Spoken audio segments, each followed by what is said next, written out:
Bueno, bienvenidos a todos, a todas, a todes. Esta presentación fue realizada por el equipo de docentes, inscritos y estudiantes de las cátedras de Semiótica General, Semiótica de la Cultura, Semiótica Audiovisual y Análisis del Discurso de la carrera de Ciencias de la Comunicación de la UNSA. Esta conferencia tiene el aval del Instituto en Comunicación, Política y Sociedad, INCOPOS, y de la Escuela de Comunicación de la UNSA. La charla con la doctora Alejandra Sebreri será divulgada por los medios de las cátedras en Instagram, que los invitamos a los que nos siguen, Semiótica General y Semiótica Audiovisual Project, y también estará disponible en el canal de YouTube Aventuras Semiológicas. La actividad, además, se enmarca dentro de un ciclo que se denomina Diálogos Semiológicos, que es una actividad intercátedra entre todas las materias que mencionamos. Voy a proceder a presentar a Alejandra. Esta presentación es muy corta, ¿vale? Cuando estábamos pensando cómo presentarte, teníamos que achicar un currículum de no sé cuántas páginas, así que bueno, pero lo hicimos con mucho amor. Alejandra Sebreri es profesora de la Universidad Nacional de Salta, licenciada y profesora en Letras por orgullo, doctora en Humanidades de la Universidad Nacional de Salta, realizó un postdoctorado en Comunicación, Análisis del Discurso y Semiótica en la Universidad Nacional de Córdoba y otro en Comunicación, Medios y Derechos Humanos en la Universidad Nacional de La Plata. Es docente e investigadora de la carrera de Comunicación en la UNSA, de la que fue fundadora en el año 2006 y directora entre los años 2011 y 2013. Fue vicepresidenta del Consejo de Investigación, CIUNSA, y actual directora del Instituto en Comunicación, Política y Sociedad, INCOPOS, que también fundó. Dirige proyectos de investigación sobre discursos, medios, comunicación, cultura, es investigadora categoría 1 por la CONEAU, ha publicado libros de su autoría y en colaboración, como así también numerosos artículos en revistas especializadas. Forma parte del staff docente de varios doctorados y maestrías del país y de Latinoamérica sobre comunicación, periodismo, análisis del discurso y semiótica.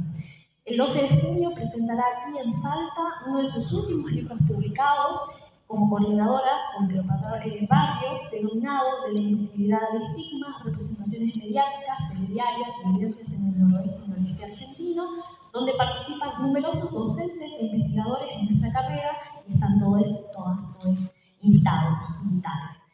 Hoy Alejandra nos trae una charla denominada sobre la imposibilidad de la transparencia en tiempos de posverdad y desinformación. Escuchamos, querida Ale.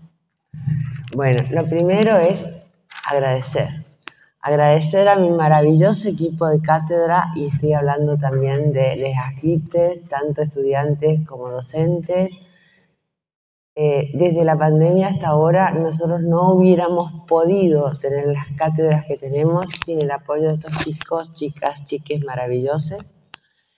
Y mi profundo agradecimiento y mi profunda emoción por estar de nuevo en mi aula. Esta es mi aula histórica. Bueno, va a ser en una época, estuve también en la G400 cuando dictaba prensa muchos años, pero esta es mi aula histórica de dictado de las materias. Y de ver caras nuevas y caras muy queridas, porque nosotros somos como una familia. Somos una gran familia que pensamos y creemos en la formación completa de nuestros estudiantes, a quienes dirigimos y no somos nosotros, buscamos quienes los dirijan para sus tesis, formamos investigadores, investigadoras para CONICET. De hecho acá tenemos una doctora en carrera y Natalia es otra doctora en carrera, pero también nuestros estudiantes y nuestros graduados y graduadas tienen becas nacionales, becas internacionales, y también la formamos en extensión y en producción de contenidos comunicacionales. Mi agradecimiento profundo a quienes están aquí, estoy muy emocionada, pero sobre todo a la gente que me viene apoyando. El título es raro y es difícil, pero yo voy a tratar de explicarlo. sobre la imposibilidad de la transparencia en tiempos de posverdad y desinformación. Está lleno de palabrotas que iré tratando de traducir una a una. Parto de un epígrafe de mi amiga Rita Segato, tal vez una de las pensadoras, no solo una pensadora feminista, sino una de las pensadoras decoloniales más brillantes y más agudas que tenemos en el continente, de reconocimiento mundial. Ella dice, muchas veces lo dice, quienes trabajamos con la palabra, y nosotros y nosotras y nosotros como comunicadores trabajamos con la palabra, ejercemos el oficio de nombrar lo naturalizado para desmontar la pedagogía de la crueldad. Ya voy a ir a ella. Yo me apropio de las categorías, las localizo y las desintegro, así que no voy a decir lo mismo que Rita.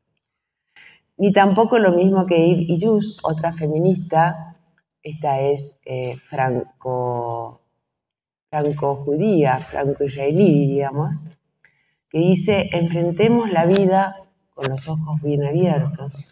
Y antes de todo esto, porque esto surge de me pidieron que escribiera algo para una revista de psicoanálisis, y esta conferencia surge de ahí. Y me acordaba, porque me está resonando desde el principio de este año, el título de una novela de Macedonio Fernández. Macedonio Fernández debe ser uno de los escritores de la década del 30 del siglo pasado argentino más herméticos.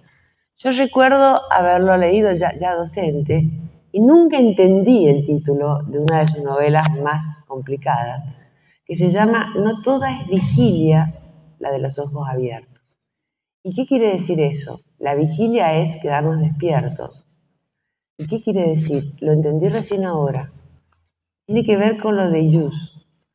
Es decir, necesitamos tener los ojos abiertos. No es necesario quedarse despiertos toda la noche para tener los ojos abiertos.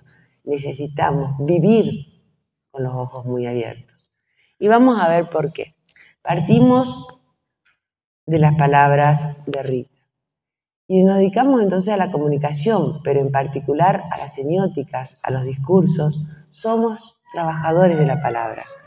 Nuestro oficio entonces es nombrar y poner nombre a lo que no se ve, a ese árbol que no deja ver el bosque, hacerlo visible para que nosotros, nosotras, nosotres podamos ejercer una resistencia, haciendo del pensamiento y del discurso una práctica indisciplinada, capaz de desmontar lo que nos sojuzga, pero es invisible a los ojos, lo que nos somete, lo que nos disciplina, lo que nos quita el control de nuestros actos, lo que enrarece nuestros vínculos, y sin vínculos no tenemos nada.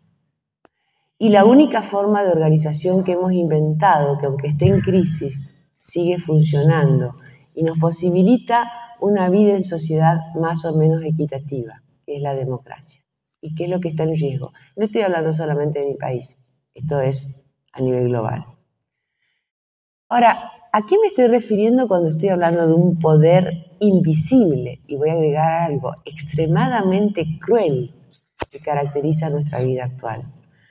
Me refiero al imperio de lo que se llama posverdad y desinformación. Es decir, a un mundo cuyas imágenes mediáticas y transmediáticas tienen tal inestabilidad y además están en explosión permanente a lo Lodman. ¿Qué quiere decir esto? Van cambiando abruptamente, casi brutalmente el mundo que vamos conociendo, impidiéndonos hacer proyecciones. No sabemos qué va a pasar, no sabemos qué va a pasar en la Argentina, no sabemos qué va a pasar mañana. Y si no me entienden de qué estoy hablando, piensen lo que nos pasó durante la pandemia. La pandemia puso en evidencia la inestabilidad del mundo, pero de un mundo que cambia a una velocidad tan astronómica como, por ejemplo, la velocidad, no me voy a referir a eso más que de pasada porque no es mi tema de hoy, de la inteligencia artificial que seduce y amenaza con la misma fuerza. En este mundo, la realidad social, eso que llamamos realidad social, que nadie, ninguno de nosotros en forma individual es capaz de percibir, lo hacemos mediante los medios Y hoy por hoy no podemos hablar de medios, y menos de medios masivos. Yo escucho la palabra medio masivo y digo, wow, se atrasó casi 100 años. Sino de un ecosistema mediático que además acelera nuestras percepciones, porque el cambio es muy rápido, hasta hacerlo insoportable.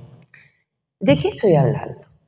A ver, los y las invito a ver un telediario, cualquier noticiero de un canal televisivo, particularmente los medios concentrados, esos medios que dicen ser nacionales, pero sabemos que son medios de Buenos Aires, y gracias, y que últimamente salieron de Cava para irse a AMBA solamente porque hay un desplazamiento de la política, y en vez de el trabajo de los políticos lo están haciendo muy mal los periodistas, porque los políticos no lo hacen. Quienes salen a la calle son los periodistas, que además cobran fortunas por hacer mala política. Obvio, no estoy hablando de todos los periodistas, pero sí voy a hablar de uno en particular ahora. El día que se disparó el dólar, recuerdan que hubo varias disparadas del dólar, pero hubo un día en que el dólar parecía absolutamente imparable. Yo estaba viendo en La Nación Más, horario central, a María Laura Santillán. María Laura Santillán, cada un minuto, lo conté, a lo sumo 2, paraba las noticias que estaba dando, que eran noticias que estaban en la agenda de su propio medio, que la agenda de su propio medio había decidido que era lo que la ciudadanía debía conocer, desde, por supuesto, ese framing, esa línea editorial tan conservadora que tiene desde que se creó, digamos, La Nación. En este caso estamos hablando de la televisión. Y decía, juro, cada un minuto 2, el dólar subió 2 pesos, el dólar subió 3 pesos, el dólar subió 10 pesos, el dólar... Ella sabía que estaba creando pánico moral. Ella sabía que con lo que estaba diciendo, lo que estaba haciendo eran 2 cosas. Crear más angustia en toda la audiencia, una audiencia que como cada uno de quienes estamos acá, estamos angustiados porque no nos alcanza el sueldo, porque vamos al supermercado y no hay forma de llenar la heladera. Y sabemos que la relación suba del dólar e inflación es directa en este país. Entonces, ella sabía que estaba llenando de angustia a la gente que no puede comprar dólares, porque no tiene ni para comer, y estamos hablando más del 70% de la población argentina, y de la gente que podía comprar dólares todavía, las estaba incitando a que salieran como enloquecidos a comprar el dólar, con lo cual, ¿qué produce esto? Oferta y demanda, la suba del dólar. Es decir, no solo estaba creando pánico moral, estaba incidiendo conscientemente en que el dólar siguiera disparado. Estaba incidiendo a conciencia en que la inflación que nos ahoga subiera un poco más. Entonces, yo digo, ¿la periodista estaba mintiendo? No, para nada. Pero sí su actitud era antiética, pero además absolutamente inmoral. ¿Manipulaba la información? Claro que sí. ¿Con fines políticos? Descaradamente. ¿Por qué? Porque estaba minimizando el resto de las noticias, impidiendo a la ciudadanía conocer el resto de las noticias, no importa el framing que tuviese, pero al mismo tiempo nos está dando cuenta de la aceleración que es propia de la era de posverdad y de la era de la desinformación. Me dirán, pero decía la verdad. Claro que decía la verdad, pero lo hacía manipulando, ¿qué cosa? Los miedos, los sentimientos de los televidentes, acudiendo a los valores de creencia, es decir, la idea de que si yo compro dólares, me salvo de la inflación. Mentira, si yo compro muchos dólares, me salvaré yo y estoy obligando al resto de la población a que quede en la miseria. Bien, eso no lo dice, por supuesto. Porque si se frenaba el pánico, si se tranquilizaba a la gente desde los medios, estoy dando solo un ejemplo, esto sucedía en muchos canales al mismo tiempo. Lo que pasa es que el caso de ella fue impresionante, por eso lo estoy tomando. La gente dejaba de comprar compulsivamente y el dólar paraba. Es un caso de posverdad precisamente por esto. En la era de posverdad interesa la repetición, la viralización, pero sobre todo la manipulación de las creencias y de las emociones de los y las destinatarios y destinatarias. Más aún, la repetición, la insistencia sobre el mismo tema, produce superabundancia de información y al mismo tiempo la vacía de sentido, porque en la catarata de información extra sobre el mismo tema, primero nos impide pensar, segundo nos impide reflexionar. No podemos elaborar esa información, por lo tanto, quedamos expuestos a la manipulación, al pánico, a la furia, al odio, a todo tipo de sentimientos negativos que nos dejan absolutamente desnudes frente a la manipulación. Y esto es el efecto de la desinformación.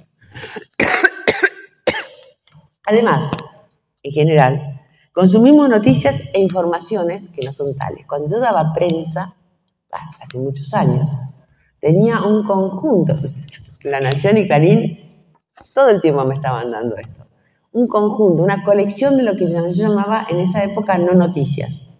¿Y por qué las llamaba no noticias? Porque carecían de fuente.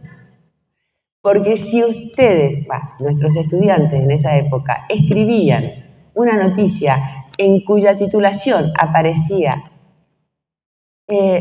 parecería que usaban el potencial, y acá hay una que sí fue algo estudiante en esa época, que es Romina, las tachaba, porque está mal.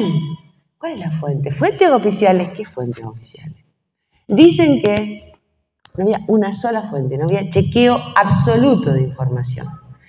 Entonces, pero hoy esto es mucho más grave. En general consumimos noticias e informaciones que no son tales. A veces, lo he visto en La Nación, lo he visto, estoy hablando de los telediarios, he visto en La Nación, lo he visto en TN, lo he visto a veces en América, lo he visto en varias, menos en IP, que es un canal por streaming que les recomiendo ver. Lo que se ve es que a veces parecen tener fuentes, pero si yo llamo a 5 personas, vamos a lanzar cualquiera, de Cambiemos, o a 5 personas del Frente de Todos, ¿yo tengo fuentes diversas? No, puedo llamar a 5 que van a decir exactamente lo mismo, es decir, repiten la bajada política. Por lo tanto, no hay fuente, no hay chequeo. El chequeo exige, y ustedes lo saben, el ABC del periodismo más básico. Por lo menos 3 posiciones diferentes. 2, en última instancia, no existe. A veces ni siquiera hay fuentes. Lo que se toma es lo que se está diciendo, lo que está circulando en el ecosistema concentrado y no sabemos ni siquiera de dónde viene. ¿Sí? Está en circulación. Estamos entrando entonces en el reino de las fake news, que son noticias deliberadamente falsas o manipuladas con la intencionalidad política o de venta, o ambas. Y de la información falsa. La información falsa es otra cosa, o la noticia falsa es otra cosa. Es decir, es esto que yo tomo de algún punto del ecosistema convergente, no chequeo y la presento como verdad. ¿Sí? A veces no hay mala intención, tiene que ver con la precarización del trabajo de las periodistas, es decir, a veces no hay mala intención. Pero estamos consumiendo noticias que no son tales, información que no es fidedigna. Ahora, las creemos. ¿Por qué las creemos? Porque el efecto de verdad se genera por esta recurrencia. Es lo que el filósofo Byung-Chul Han denomina la sustitución o el desplazamiento de la información por la publicidad con la intención de provocar algún tipo de efecto sobre el público. Lo peor es que está hecho sobre la lógica de la publicidad que inventó el siniestro de Goebbels durante el nazismo. Este dicho de repite, repite, que algo quedará. Y tanto la posverdad como la desinformación sin duda están relacionadas con los medios. ¿Por qué? Porque los medios, como lo hemos escrito ya muchas veces en muchos artículos con María Graciela Rodríguez, como lo dice también Alejandro Grinson, son los canales privilegiados de co-construcción y transmisión de las representaciones sociales, de esos lentes que nos permiten ver y entender el mundo de lo social. Pero también está relacionado con la existencia del ecosistema mediático paralelo de sitios web, editoriales, canales informativos que terminan repitiendo estas afirmaciones sin refutación, sin chequeo. Pero lo peor es que después, como todo efecto de agenda, ustedes saben, la agenda no nos obliga a pensar de determinada forma, pero nos dice sobre qué vamos a hablar este día. Entonces, es lo que vamos a decir, lo que vamos a repetir. Y lo peor aún es que orientan nuestras elecciones y acciones. Por ejemplo, nos dicen a quién votar, cómo debe ser nuestro aspecto físico, estoy cambiando de tema, no solo en lo político partidario, ¿no? Si queremos entrar, como dice Yves Illus, en lo que ella llama el mercado sexual, con éxito, es decir, debemos de ver tanto hombres, mujeres, diversidades, no se salva nadie acá. Cuerpos hegemónicos, porque si no ni siquiera podemos consumir moda. Es decir, somos captados por el capitalismo, por eso ella habla del mercado sexual. No, nos dicen con quiénes nos podemos relacionar porque son buenos y a quiénes debemos mirar como enemigos en tanto son diferentes. Ya voy a llegar a la repulsa por la diferencia, a la imposibilidad de aceptar la diferencia. Son diferentes a la imagen exitosa con la que me identifico y que proviene precisamente de ese ecosistema, es decir, de la hegemonía. Entonces, el ecosistema mediático tiene que reflejar el mundo para ser verosímil. Bueno, a ver, esto es imposible. Por eso el título. Todas las ciencias del lenguaje, las semióticas, los análisis del discurso, las lingüísticas, las filosofías del lenguaje, sostienen que cualquier signo lingüístico, y todo lo que circula en Internet es lenguaje también, no es transparente, es opaco. No puede reflejar lo real, porque la verdad no es nada más que un efecto de sentido. Es decir, un efecto de falsa transparencia que contrasta contra la opacidad de un discurso cuya naturaleza responde al contexto y a la coyuntura. No solo lingüística, sino también referida a todo el horizonte de esto que llamamos realidad, lo que nos pasa hoy y que rodea toda situación comunicativa. Entonces, ¿qué entendemos por verdad? Quienes nos ocupamos de sentido social, pensamos en la circulación de signos, entendemos que la verdad es simple y llanamente el resultado del modo en que los individuos regulan sus intercambios sociales. Esto que Foucault denominaba las reglas del discurso. El resultado de la construcción de las significaciones y valores que subyacen en nuestros haceres, de la actualización, co-creación y manipulación de signos lingüísticos en cualquiera de sus sustancias, verbales, icónicas, auditivas, audiovisuales, transmediáticas. En verdad, esto que entendemos como verdad es más bien veracidad, verosímil, pero sí es importante. ¿Por qué? Porque es el resultado del consenso social. Y ese consenso social, que es la base de toda sociedad, ¿por qué? Porque ordena nuestros pequeños universos, nuestros pequeños mundos, tanto familiares, amicales, institucionales, como políticos. Hablo de políticas en el sentido de estatal, ¿no? Sin duda me refiero, obvio, a una parte de ese universo simbólico que junto con el universo económico y político, entre otros, posibilitan que funcionen nuestras prácticas, nuestros haceres dentro de una sociedad, que nos organizan tanto cómo percibimos ese mundo, cómo regulamos esos haceres discursivos y esos no discursivos, que van a impactar sobre los cuerpos. ¿De qué cuerpos estoy hablando? No estoy hablando solo del cuerpo social, que es una noción más abstracta, estoy hablando del cuerpo de cada uno, una de quienes estamos sentados acá, el de todas y todos. ¿Qué sucede cuando ese contrato de veracidad se quiebra. Y algo que aparenta ser verdad, en realidad es una distorsión deliberada de una realidad en la que se ponen a primar las emociones y las creencias personales, que nunca son personales, como veremos enseguida, frente a los hechos objetivos, con el fin de crear y modelar la opinión pública e influir y manipular las actitudes sociales. Otra vez entramos en el reino de las fakes, de las noticias falsas, en eso que la Real Academia Española denomina como posverdad, la cual atraviesa esta época caracterizada además por la desinformación a la que le di el título. La desinformación no es nueva, pero hoy por hoy, gracias al impacto de las tecnologías cada vez más fuerte en nuestras comunicaciones e interacciones, se expresa como un estallido a lo Yuri Lodman. Va a informar todos nuestros haceres, todas nuestras prácticas comunicativas, las va a acelerar al máximo, gracias a que nosotros estamos permanentemente consumiendo y produciendo en esas tecnologías estrechamente relacionadas con las cámaras de eco, las burbujas de filtro, la sobreabundancia de trolls producidas por los algoritmos, que no son inocentes en las redes. Esos algoritmos, que en realidad se llaman burbujas de filtro, ¿qué es lo que hacen?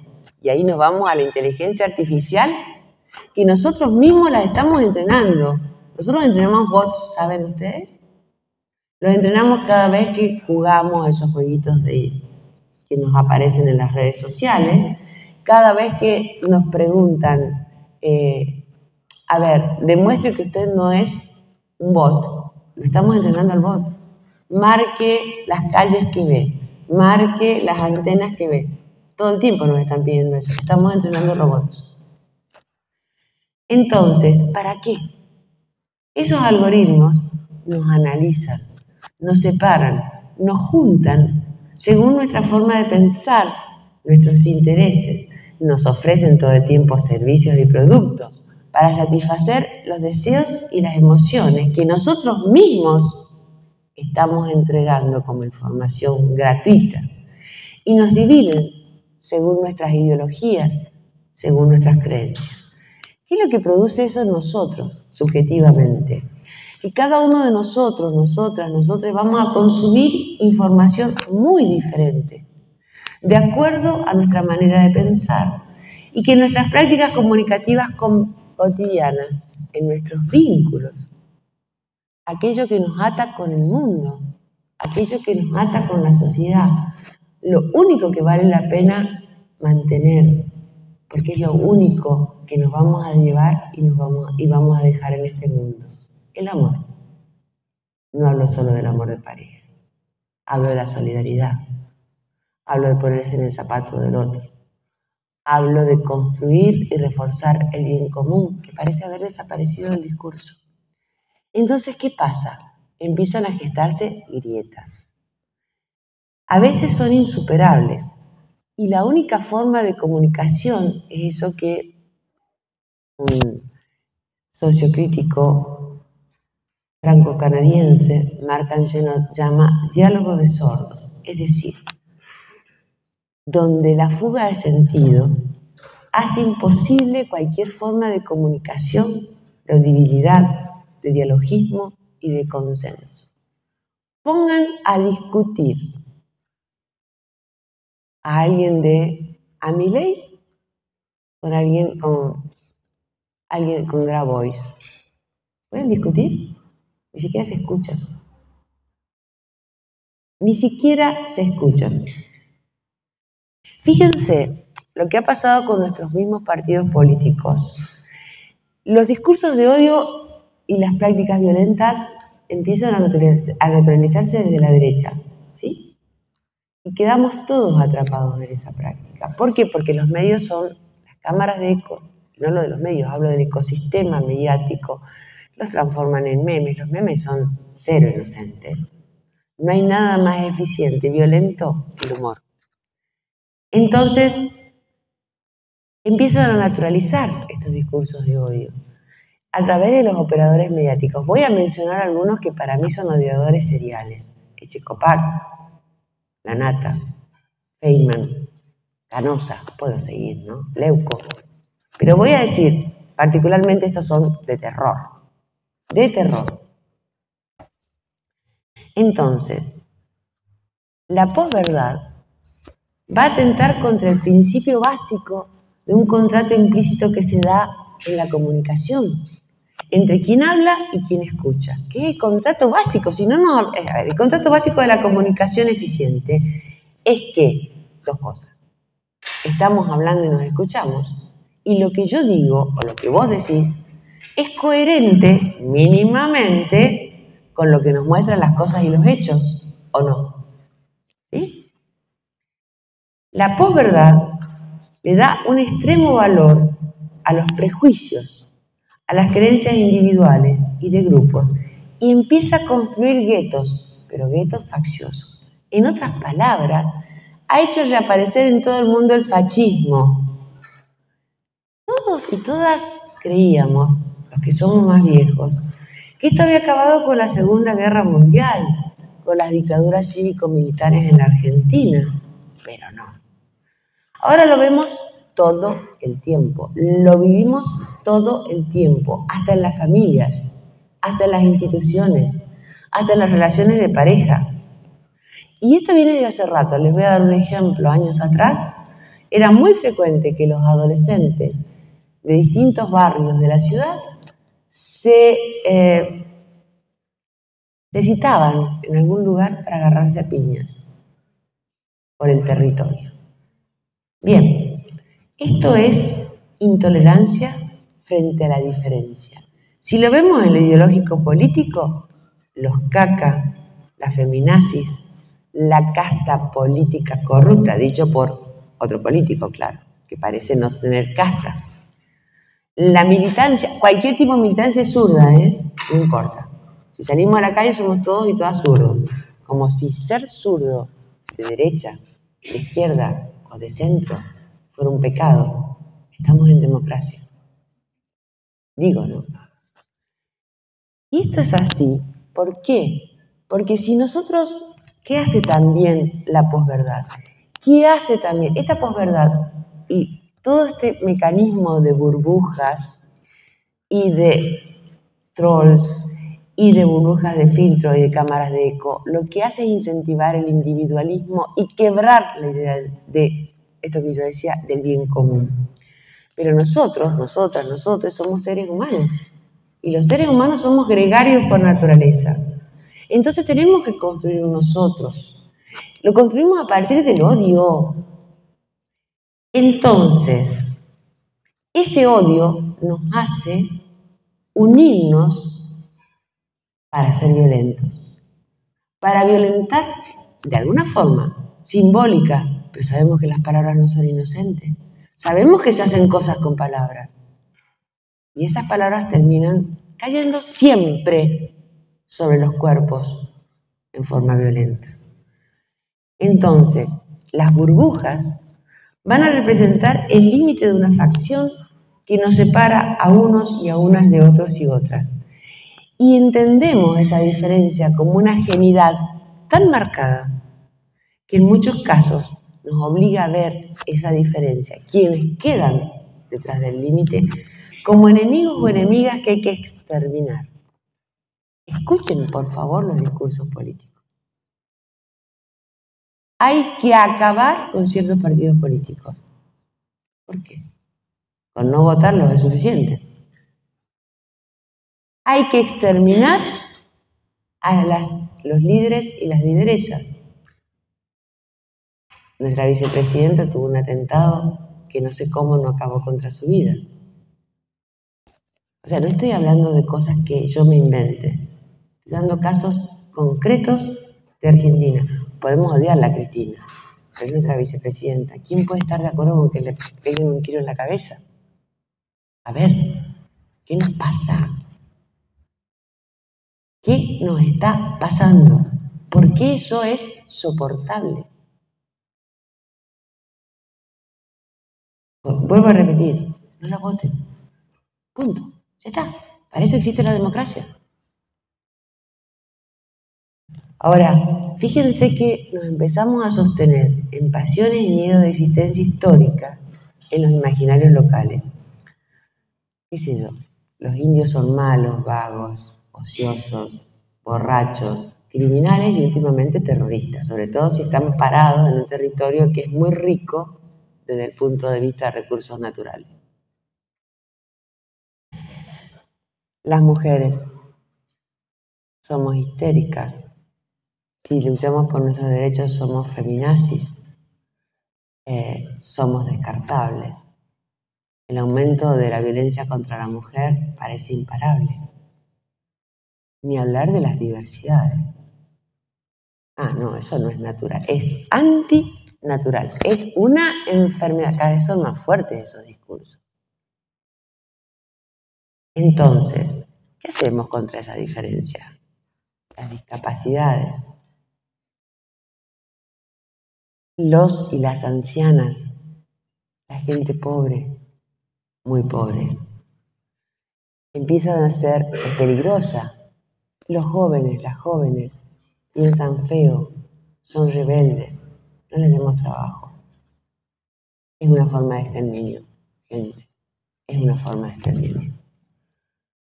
Entonces, cuando permitimos que esa otra edad, donde estamos, entramos nosotros, nosotras, no, ahí voy a ir a Rita de nuevo, somos objeto de discursos de prácticas comunicacionales agresivas, pasamos de ser estigmatizados, humillados, amenazados y eventualmente destruidos. ¿Por qué? Por esto que yo les decía, las palabras, los signos, los discursos construyen cosas. Y en este caso lo que están construyendo es un andamiaje de prácticas violentas que se patetiza sobre los cuerpos más vulnerables. A ver, inseguridad urbana, represión, brutalidad policial o militar, transfemicidios, atentados. Estamos a un paso de una guerra civil en este país. Me hago cargo de lo que estoy diciendo, ¿eh? Genocidios, como los que hacemos con nuestros pueblos originarios. Un genocidio por goteo, pero genocidio al fin. Estamos dejando que se mueran. Y con las de jóvenes pasa exactamente lo mismo. No tienen laburo. ¿De qué van a vivir? ¿Qué van a comer? Que se mueran. Molestan, piensan, tienen energía, son rebeldes. No son disciplinados, disciplinadas. Que se exterminen. Y acá vuelve a aparecer el ecosistema convergente. Rita Segato se refiere al patriarcado, ¿no?, como patrón fundacional de todo sistema desigual y violentamente jerárquico. Habla de la pedagogía de la crueldad que tiene este ecosistema. En realidad ya habla de los medios, la que habla de este ecosistema soy yo. A ver, yo lo voy a llevar no a los feminismos, yo lo voy a llevar a lo que estoy hablando. Me voy a referir solamente a un caso de actualidad. La movilización docente y la represión estatal. ¿Qué se viralizó en redes? ¿Qué se viralizó en medios? Y a veces con la mejor intención de los y las periodistas, las imágenes violentas. Esto es lo que más vimos. Más allá de las buenas intenciones, porque yo sé que había una intención de denuncia, ¿qué es lo que nos queda a nosotros y nosotras? Esta recurrencia de imágenes violentas transforma la cámara, ya sea televisiva, la cámara de la foto, en un ojo escópico que se focaliza en cuerpos vulnerados, repetidas hasta el hartazgo por el ecosistema, manipuladas como memes, reels, TikToks, a favor y en contra de los y las autoconvocados. Crea la ilusión de que nosotros somos espectadores, de que somos ajenos a esa violencia y que no nos tocan nuestros cuerpos, cuando en realidad, y sobre todo con la media sanción que va a ser sanción de la nueva ley, cuando el 3, el sábado, muchas mujeres marchemos como desde el 2015 pidiendo que pare la violencia machista, nos puedan meter presas, golpear y reprimir, solo porque salimos a la calle como desde el 2015 todos los años. Pero es peor aún, por eso habla Rita de la pedagogía de la violencia. La idea, a ver, ¿cómo podemos pegar mejor? ¿Cómo podemos reprimir mejor? ¿Cómo podemos violentar con más efecto? De ahí la noción de pedagogía, ¿no? ¿Cómo podemos torturar? A ver, dejemos 11 docentes toda la noche con frío, sin abrigo, sin agua, sin ir al baño. Estoy diciendo algo que es real, ¿eh?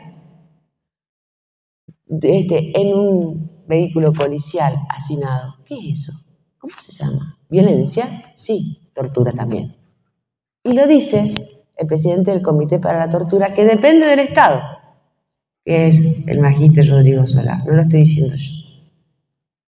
Entonces, pero al mismo tiempo, nos naturaliza, en este caso, la brutalidad policial y nos encallece. ¿Por qué? Porque nos impide frenar al gobierno en nuestros excesos. ¿Por qué? Porque nos acostumbra a ver esto, nos lo hace habitual y esto nos domestica, nos paraliza, nos hace cada vez más dóciles, más mansos ante cualquier tipo de abuso del poder. Entonces, vuelvo a repetir, por eso lo de la imposibilidad de la transparencia. Ningún lenguaje puede ser transparente. Nada refleja lo real. Esto es semiótica básica. Y menos aún los medios. Y esto es teoría de medios y mediaciones también básica. Y menos en tiempos de posverdad y desinformación. La supuesta transparencia de las noticias, los memes y cualquier tipo de textos que circulen en el ecosistema convergente es engañoso e imposible. No hay transparencia. No tiene nada que ver con la realidad. Ahora, vamos a ir a darle una vueltita de tuerca. De forma bien paradojal, estos procesos producen otra forma de falsa transparencia. Una sociedad de control en la que nosotros mismos, cada uno, yo misma, de quienes estamos sentados y sentadas acá, colaboramos en forma activa en su construcción y conservación. ¿Por qué? Porque estamos eligiendo exhibirnos, desnudarnos en nuestras redes. De ese modo entramos en un mercado panóptico. ¿Qué quiere decir esto? Nos sometemos voluntariamente al control de nuestras vidas, ya no en un solo ojo, sino en ojos que no sabemos ni de quiénes son. Y además, somos observados y registrados desde inciertos y múltiples lugares de poder. Yo lo voy a llamar un panóptico inmersivo. ¿Por qué? Porque en realidad estamos creando una especie de... Ya la relación entre lo público y lo privado no existe. Pero además estamos creando una especie de continuidad entre esta vida pública, privada, personal o grupal y las redes. Por eso hablo del inmersivo. Es como si las redes nosotros las metemos en nuestra vida cotidiana, ¿sí? Por eso hablo del inmersivo. Entonces, ¿qué publicamos? Me van a decir, pero yo publico lo que yo quiero, lo que yo elijo mostrar, ¿sí? Pero según Illus, ese yo elijo es un producto de la matriz del patriarcado y del capitalismo tardío. Y pienso lo mismo que ellos. Y nos somete, nos transforma en sujetos controlados y controlables, pero al mismo tiempo en productores de ese control, garantizando una supuesta transparencia. Esa foto que esa selfie que subí, ¿sí? Esa soy yo. ¿Soy yo? ¿No han visto que las selfies tienen una retórica, un lenguaje, una modalidad? Según las edades, las sexualidades, las adscripciones identitarias y políticas. Eso de personal no tiene nada. Y aquí me parece lo que decimos las feministas, lo personal es siempre político, o sea, social. Ahora, fíjense que esto nos crea la sensación de un falso control, de una falsa transparencia, ¿sí? Y no por aislamiento, sino por hiperinformación e hipercomunicación. Cada vez que publicamos, estoy hablando de mí misma, por eso hablo de nosotros, nosotras, nosotres, por inocentes que creamos que son nuestras publicaciones, aparecen allí vaciadas de contenido. ¿Por qué? Porque aparecen lo que creemos que es propio, pero que es plural, las ideas, los temores, los deseos, las emociones, que ya están manipulados por el mismo ecosistema. Por lo tanto, ¿en serio pensamos que nuestras redes son tan propias? A ello se suma la imposibilidad de identificar lo verosímil de la mentira y la falsedad, el consumo acrítico de información, y todo esto está atentando contra nuestras libertades individuales y sociales, cívicas, diría yo. Vamos a ver por qué. Para Byung-Chul Han, este filósofo coreano-alemán, la información que se genera así crea un cúmulo de datos superpuestos que carecen de marcos referenciales, pues se vacían de significaciones simbólicas reales. Los datos, dice el coreano, solo exponen, y es verdad, no explican el mundo. Por tal motivo, la información no esclarece hechos, solo los escenifica, yo agrego, los espectaculariza y carece de cualquier construcción de verdad. Han señala que cuanto más información se pone en marcha, más intricado y oscuro se hace el mundo real. Esto es muy evidente en el mundo digital, donde la comunicación y la información lo penetran todo, buscándolo, haciéndolo transparente, pero ese espacio, al no estar sometido a ningún imperativo moral, se produce una transferencia digital que es imposible, pero al mismo tiempo es pornográfica. ¿Por qué es pornográfica? A ver, ¿qué es el erotismo, chicos? El erotismo tiene algo que ver con la opacidad. ¿Qué es más seductor? ¿Una mujer desnuda o una mujer que insinúa y muestra un escote y una pierna? Digo, ¿no? Por tomar un estereotipo. Todo erotismo requiere algo de opacidad, sugerencia, provocación. El cuerpo desnudo es pornográfico. La pornografía es positiva, pero también toda identidad necesita oscuridad, necesita negatividad. Porque yo soy yo, porque no soy otro, otra, otre. Si no existe esa negatividad, lo que vamos a tener es una igualdad transparente. Una especie de, esto lo digo yo, no nos gane, una especie de identidad producida en masa, como este pullover, como casi todo lo que tenemos puesto hoy. ¿Eso queremos para nosotros? Se produce una falsa igualdad del entendimiento, una igualdad transparente de una sociedad controlada, dócil, sin libertad. En cambio, si queremos una sociedad autónoma, necesitamos entender la negatividad del otro, de la otra, aceptarla y formar una igualdad opaca, donde la diferencia tenga lugar y sea posible, y sea un valor, no un disvalor, no una enemistad.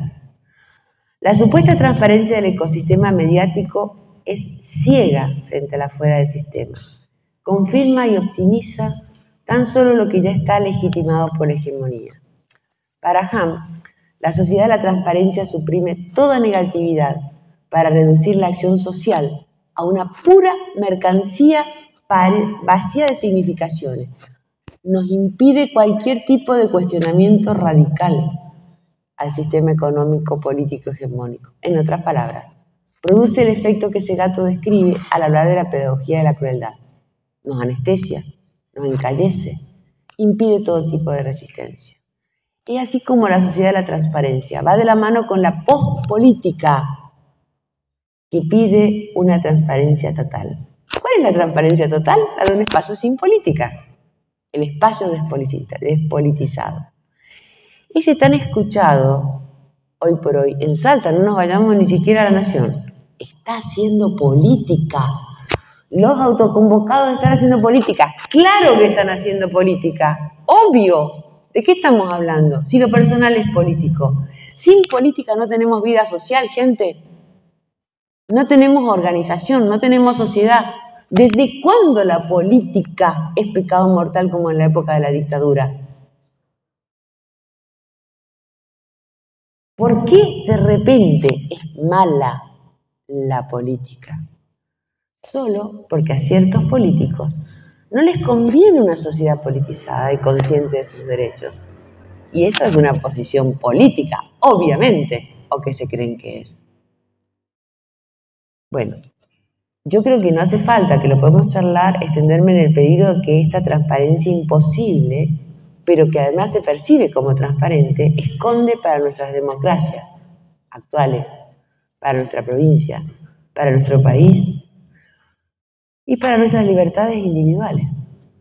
Sin entrar, no quiero entrar en la problemática de la inteligencia artificial porque esto además no la manejo lo suficiente como para hablar todavía, porque es algo que hay que empezar a indagar. Supera ampliamente el objeto de esta charla, pero yo me atrevo a proponerles una forma de resistencia. Nos tenemos que educar y autoeducarnos en un consumo y prosumo crítico de la información que circula en el ecosistema mediático. ¿Sí? Para ello, resignifico y transformo en bandera el título de la novela de Macedonio Fernández. No toda es vigilia la de los ojos abiertos. Y abro el debate. Muchas gracias.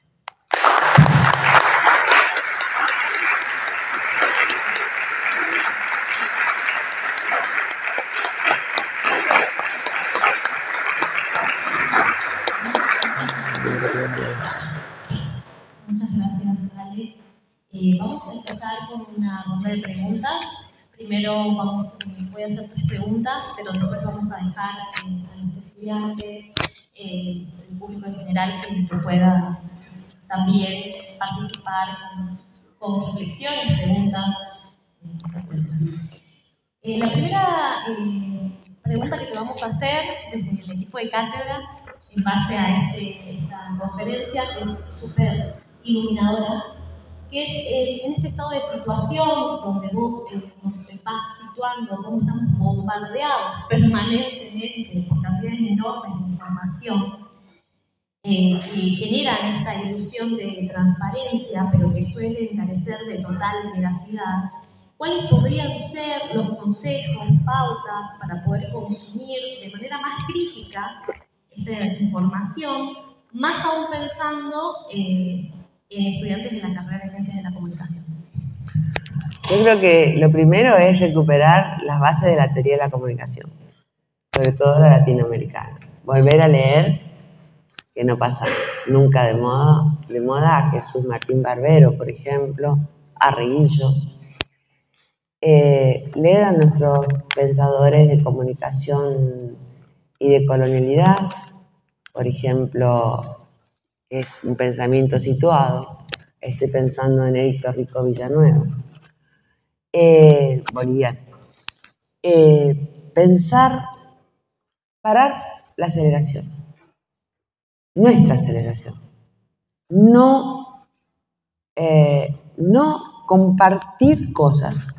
Una de las cuestiones que yo hago, yo estoy en muchas redes de periodistas, y me llega información mucha. Es raro que yo comparta algo en mis redes. Necesito esperar y saber que realmente sucedió, que está chequeado. ¿Recuerdan que circuló la noticia de un supuesto ahorcamiento de un docente como tortura? Era mentira. Yo no lo publiqué. Tampoco se me ocurriría hacer memes de eso, ni TikToks. O sea, frenarnos un poco en los consumos, chequear nosotros lo que no se chequea en el ecosistema mediático. Lo podemos recibir, lo podemos consumir, pero también nos paremos a reflexionar. ¿Qué es lo que vamos a compartir? Esta es la primera cuestión.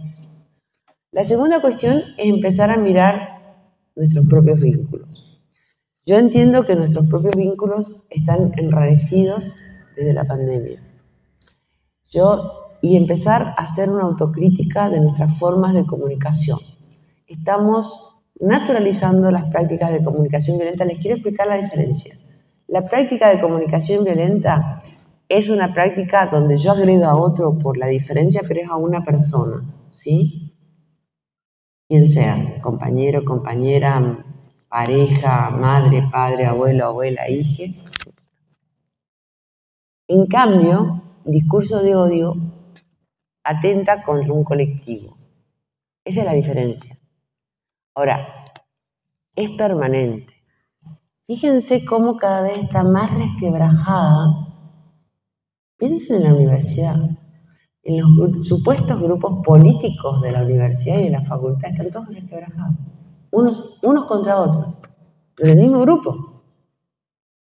Bueno, ustedes como compañeros, compañeras, ¿cómo se tratan? Si no empezamos a observar nuestras propias prácticas, esto no lo podemos parar. ¿Cómo nos comunicamos? No podemos permitir que se naturalice en nosotros la violencia. La violencia genera violencia, sea simbólica o no, porque las palabras construyen cosas. Y siempre terminan cayendo en una forma de violencia sobre los cuerpos. Un aislamiento a un compañero o compañera, compañere, por la diferencia, la que sea, ideológica, la que sea, no me importa, le puede producir a ese compañero, compañera o compañera una depresión y una enfermedad. ¿Ustedes no se han puesto a pensar en eso? No es gratuita la violencia, nunca lo es. Nunca. Empezar a pensar que estamos en el mismo bote, gente. En este curso estamos en un bote. En esta universidad estamos en un bote. En esta provincia estamos en un bote. En este país estamos en un bote. Y en este mundo también al que estamos destruyendo con mucho éxito. Porque no pensamos en el bien común. El bien común implica que haya muchos otros. Eso es una potencia. ¿Saben por qué es una potencia? Porque si nosotros pensamos desde la hegemonía, no podemos pensar nada nuevo. Nada. La hegemonía es pura repetición. ¿Y cómo salimos de la hegemonía? Con el famoso pensamiento paralelo. ¿Y de dónde creen que sale el pensamiento paralelo? De la otra, el otro que no piensa como yo. Entonces, la diferencia es potencia. No es la enemistad, es la posibilidad, y ahora voy a hablar como académica, de seguir pensando y seguir reflexionando. De crear categorías explicativas de la realidad de hoy, no de hace 50 años, 100 años, 200 años, una década, de hoy para hoy. Ese es nuestro trabajo. Como dice, este es el trabajo de la palabra, de los y las comunicadoras. Ponerle nombre a la realidad, ponerle un nombre que nos permita pensar esa realidad para poder operar sobre ella.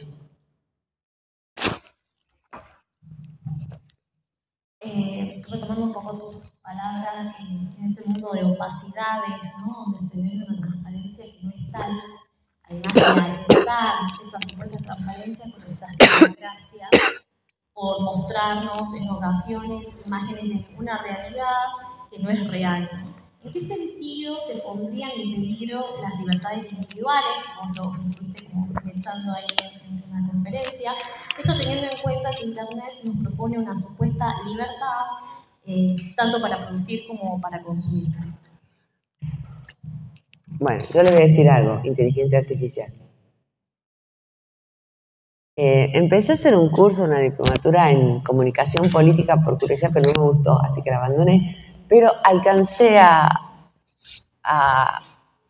llegar a una clase sobre ciencia de datos. A ver, la cantidad de información que le estamos dando a las máquinas, y no estoy pensando no solo en la Big Data es una de las variables nada más, hacen que dejemos de ser nosotros, nosotras mismos. Entonces, a mí me parece que lo que tenemos que hacer es entender qué es lo que estamos dando en las redes, cómo lo vamos a dar. Y me parece que hay que poner en valor la relación presencial. No porque dejemos de usar las redes, no porque nos dejemos de... yo no estoy haciendo una especie de elogio o llevarlos a decir no usen más los celulares, no estoy hablando de eso porque les diría vámonos de este mundo, o sea, no. ¿Cómo los vamos a usar? Entender que todo lo que estamos colgando ahí, estamos entrenando robots que no sabemos ni quién los maneja, que nos pueden suplantar. Y no puedo dejar de pensar en una película tan distópica que es la serie Terminator. No puedo dejar de pensar en eso. ¿Es posible que las máquinas nos reemplacen? Y sí. Y nosotros somos las que las estamos entrenando para ese reemplazo. Porque además pueden llegar a una conclusión que no es muy difícil de llegar, porque llegamos nosotros, sin Big Data. Estamos destruyendo nuestro propio planeta. O sea, lo de Terminator no es tan imposible, gente. Es decir, yo sé que es una exageración, sigue siendo una distopía. Pero el quedarnos sin laburo no es una distopía. Está empezando a pasar. Y bueno, uno empieza a preguntarse, esta pandemia, yo siempre pensé que salió de un laboratorio y me pregunto para qué. Creo que la inteligencia artificial, el crecimiento, la explosión que ha hecho en los avances de inteligencia artificial están dando algún tipo de respuesta. No puedo sostener lo que digo, esto es una hipótesis, no puedo decir se produjo una pandemia para meter a toda la gente a hacer un experimento y que se comunicaran exclusivamente por redes y obligarlas a usar las redes sociales para la comunicación y enrarecer los vínculos interpersonales para la manipulación. Yo no puedo decir una cosa así, pero es una hipótesis, entre muchas, que cada vez me hace pensar lo que no pensaba en época de pandemia, lo pienso ahora. Pero vuelvo a decir, yo no soy de las personas que piensan que está pensando en que la gente, que hay, digamos, grupos de gente pensando destruir el mundo. No tengo ese tipo de paranoia. Simplemente me estoy haciendo preguntas hoy. Me estoy haciendo preguntas que no me hacía 3 años atrás. Esa es una. Entonces, pensemos qué hacemos con nuestros intercambios en las redes. Sobre todo pensemos qué viralizamos. Esa es una opción. Paremos los consumos acelerados. No le demos más aceleración a la aceleración. Esa es otra posibilidad. Y la última pregunta, y después dejo al público. Esta vorágine que nos proponen las redes sociales, las múltiples plataformas donde se producen todo tipo de contenidos, ¿cuál es el papel, las herramientas que se proporcionan, las semióticas y el análisis de discurso, que son las materias que están analizando esta charla? Y todas, chicos. ¿De dónde creen que saqué la charla de hoy? A ver, la semiótica nos enseña a entender cómo se significa el mundo y cómo la sociedad significa el mundo y cómo funciona la cultura y cómo funciona la percepción y cómo funciona el lenguaje. Y el análisis del discurso nos posibilita desmontar la manipulación de los discursos. Acá solamente alcanzan a ver algo. Saben que el análisis del discurso nace con el discurso político, o sea que sí o sí hay que ver discurso político. Y no pongan cara de a mí no me gusta porque está mal. Dejen de ver la política como algo malo, se lo suplico. No existe la sociedad sin política. Por eso es que las feministas decimos que lo personal es político, no necesariamente político partidario. Pero en una democracia, lo político es partidario, lo que sostiene la democracia. ¿Cuándo esto se volvió nefasto? Se volvió nefasto en la época de la última dictadura cívico-militar en la Argentina. ¿Por qué ahora es nefasto? ¿Por qué se puso de moda? ¿Por qué ser odiador se puso de moda? Vuelvo a repetir, si no nos gusta un gobierno. Tenemos las herramientas en las manos para sacarlo y poner otro. El que sea. Para eso es la vida democrática. Para eso tenemos voto. Para eso tenemos elecciones libres. No es necesario transformarse en un odiador serial. No, el odio no nos lleva a nada más que a nuestra propia destrucción. Y la de nuestra sociedad. Y la de la gente que a veces más queremos. Si esto sigue así, miren lo que les está pasando a los partidos. O sea, ¿cómo es posible que se estén matando dentro de los mismos partidos políticos? El gran odiador junta gente, ese es fantástico. El gran odiador junta gente. Y los partidos tradicionales se están matando entre sí. Pero se matan, ¿eh? Los mismos que generaron los discursos de odio y los pusieron, ustedes quieren, los naturalizaron en el ecosistema, son los mismos que están atrapados de ahí. No pueden salir de ahí.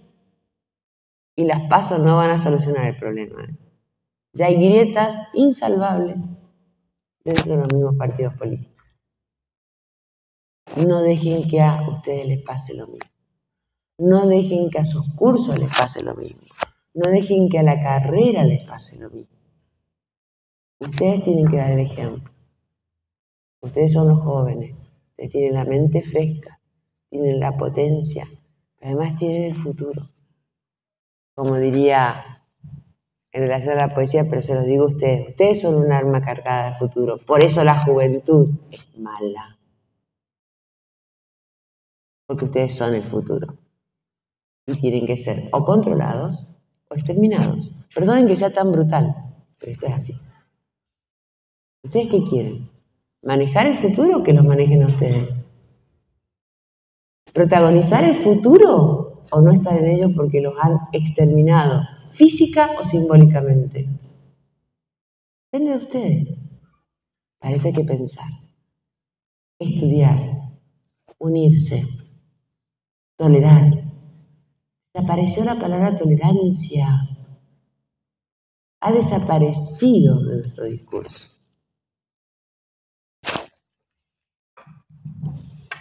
Abro el espacio de preguntas. Si alguien quiere hacer una reflexión. Hay muchas cosas que me están pensando, ¿no?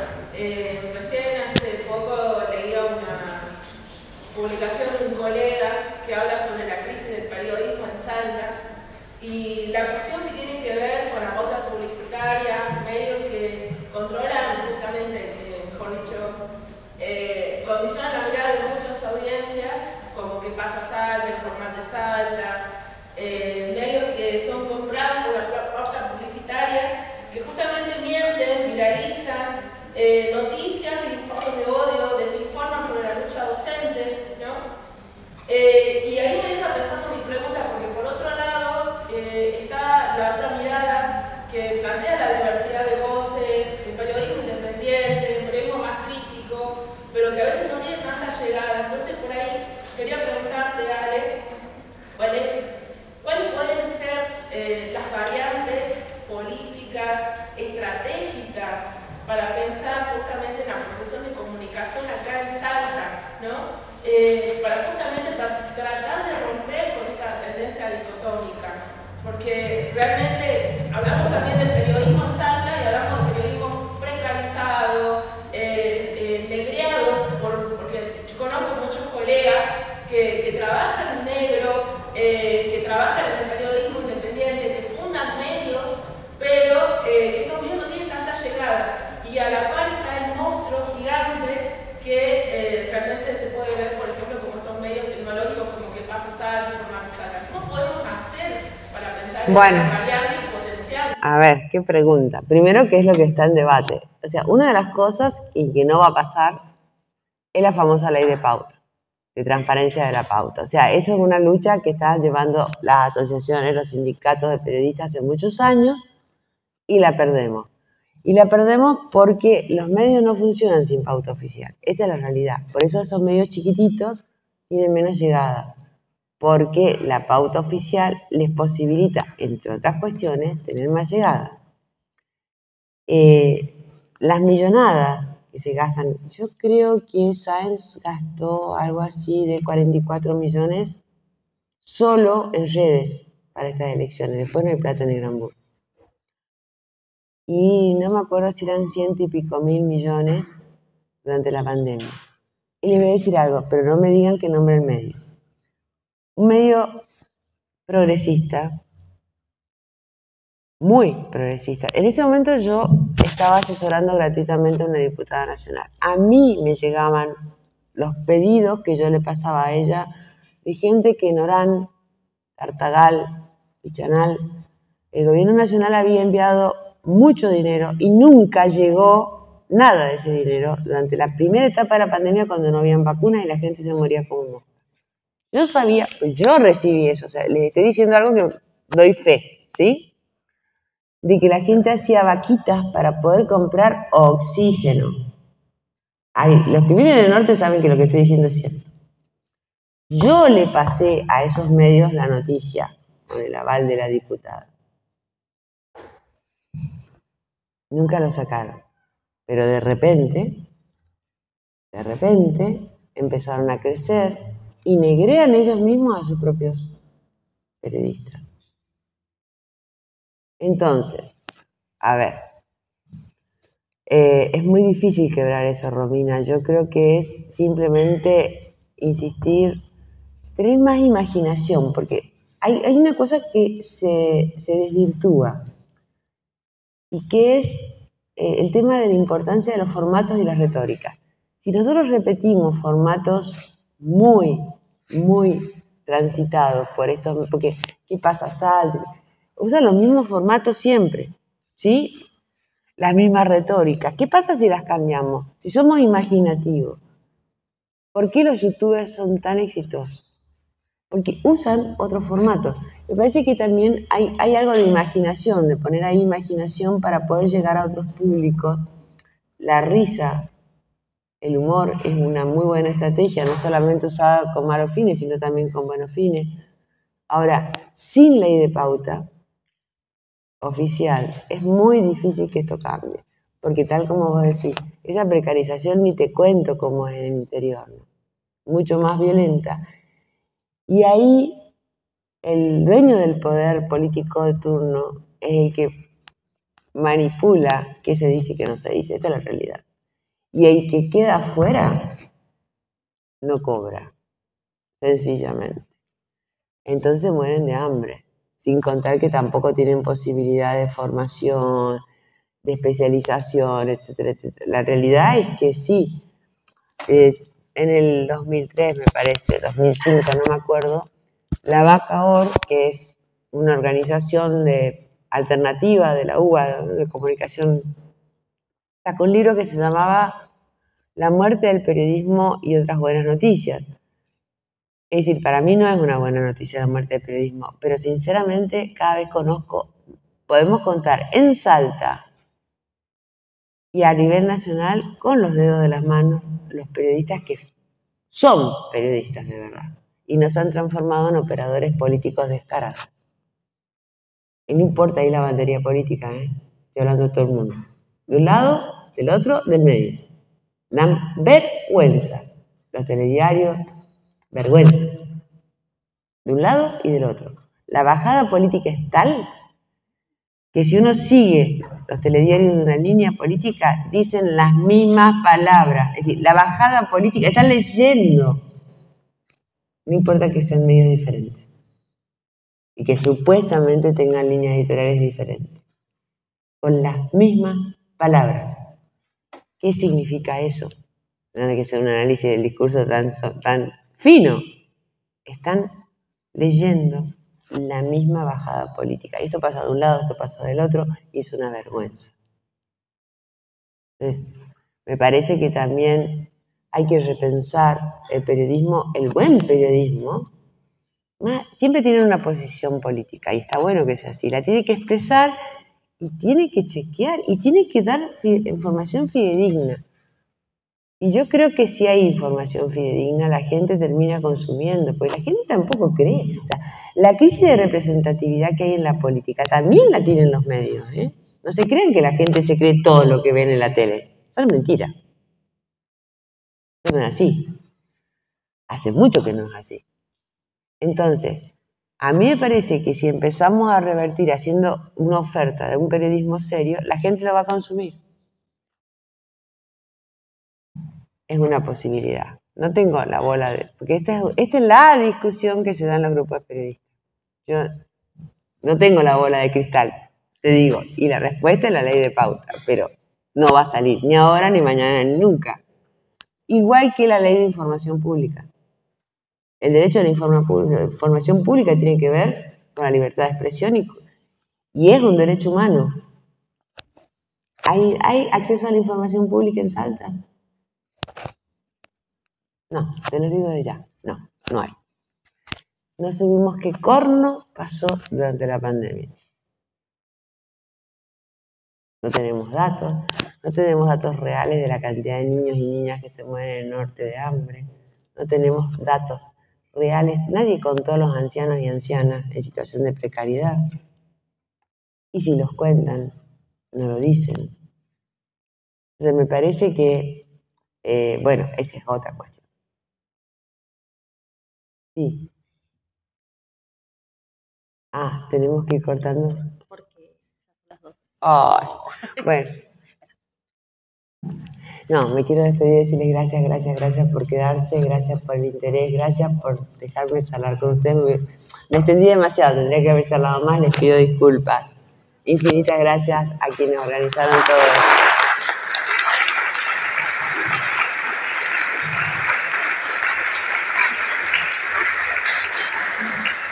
Nuestra completa admiración y agradecimiento a Alejandra y al equipo de las cartas de semiótica general, semiótica audiovisual, semiótica de la cultura y análisis del discurso. Muchas gracias.